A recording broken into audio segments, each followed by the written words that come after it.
عمیر بن وہب یہ ایک بہت بڑے صحابی ہیں.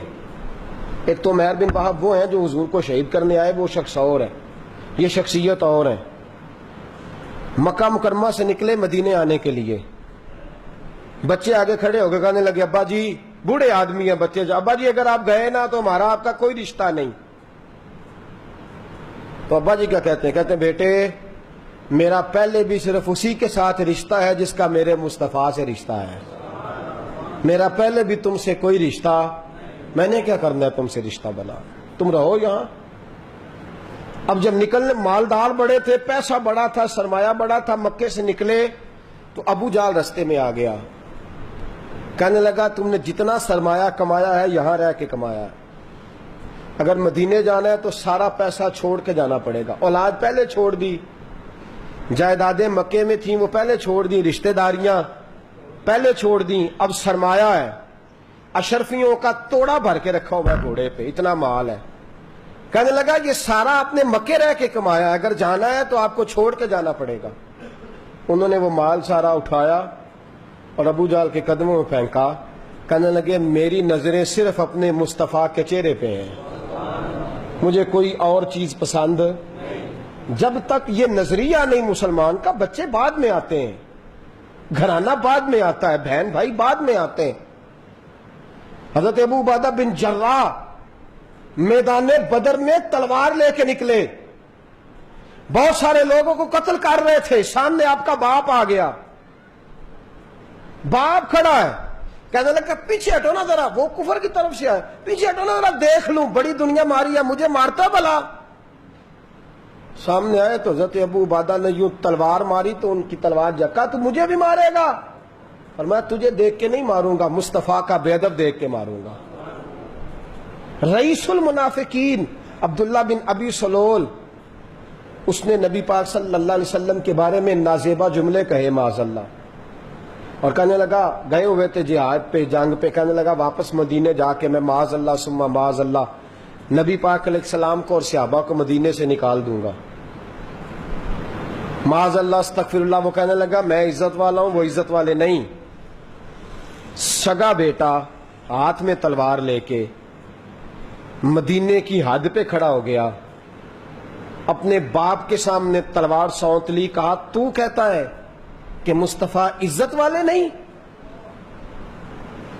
تو کہتا ہے کہ میں مدینے نہیں آنے دوں گا. فرمایا میں تجھے دنیا میں نہیں رہنے دوں گا.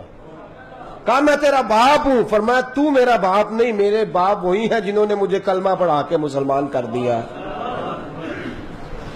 وہی ہے، تو نہیں، میرا تیرے سے تعلق ہی کوئی نہیں، کوئی رشتہ نہیں. عبداللہ بن ابی سلول کا بیٹا سر کاٹنے لگا. اللہ کے رسول نے پیغام بھیجا، فرمایا اسے جا کے کہو کہ میں کہہ رہا ہوں کہ باپ کو چھوڑ دے. تو باپ بعد میں ہیں، بہن بھائی. حضرت مصعب بن عمیر رضی اللہ تعالیٰ عنہ کے بھائی بدر میں قیدی ہو کے آئے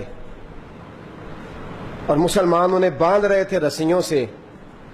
تو حضرت مصعب بن عمیر اس صحابی سے کہنے لگے اس کو ذرا کس کے باندھنا، اس کی ماں کے پاس بڑے پیسے ہیں، فدیہ دے کے چھڑا لے گی.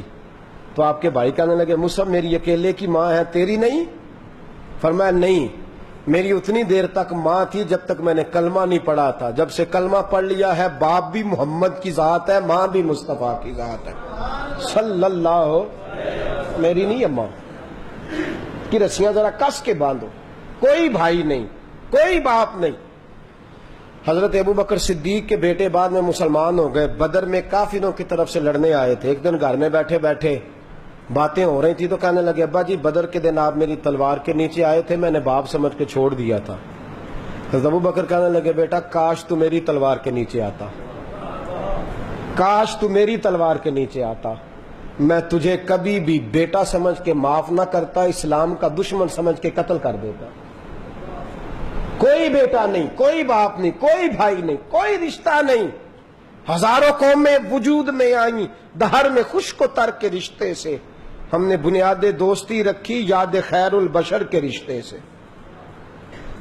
کوئی دیکھیں نا حضرت عبداللہ بن حنظلہ رضی اللہ تعالیٰ عنہ شادی نہیں ہوتی، بڑے عرصے کے بعد شادی ہوئی ہے. پہلی رات بیوی کے پاس گئے ہیں، غسل بھی نہیں کیا. حضور کا پیغام آ گیا جہاد کے لیے چلو، جہاد کے لیے چلو۔ اقبال نے کہا تھا تم میں کوئی حوروں کا چاہنے والا ہی نہیں، تم میں کوئی حوروں کا چاہنے والا ہی نہیں، جلوہ طور تو موجود ہے کوئی موسیٰ ہی نہیں، جلوہ طور تو موجود ہے پر کوئی۔